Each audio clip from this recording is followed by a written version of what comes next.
Nagpapatuloy po ang News at 1. Pangulong Aquino naghahanda na para sa kanyang pagdalo sa APEC Summit meeting sa China sa susunod na linggo. Pilipinas susunod naman na host ng APEC meeting sa 2015. Alamin natin ang buong detalye ng balita mula sa aming kasamang si Elena Luna, mag-uulat mula sa Malacanang live. Maraming salamat, Kirby. Nakatakdangang bumiyahe si Pangulong Aquino sa Beijing, China sa susunod na linggo sa pagsisimula ng APEC Summit sa Lunes. Mahalaga ang pagdalo ng Pangulo dito dahil magiging host ang Pilipinas ng APEC Summit sa susunod na taon.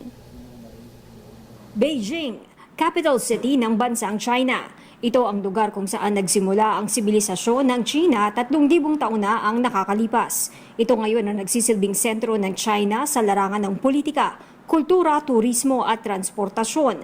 Ngayong Nobyembre, ito rin ang magiging sentro ng pagtitipon ng mga lider ng bansa para sa ika-22 Asia-Pacific Economic Cooperation o APEC Summit. Ang summit na gaganapin mula November 9 hanggang 11 ay may temang Shaping the Future through Asia-Pacific Partnership.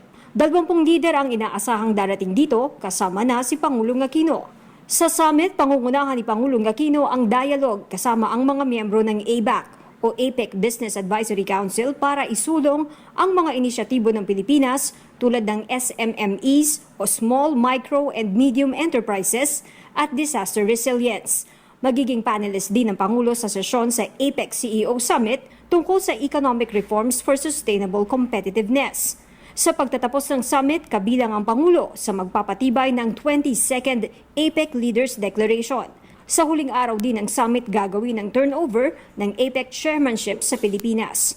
Taong 2015, gagawin sa Pilipinas ang APEC Summit.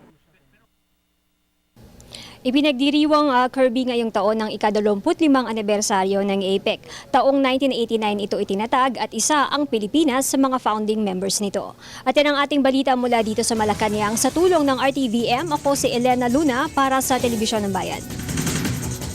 Maraming salamat sa iyo, Elena.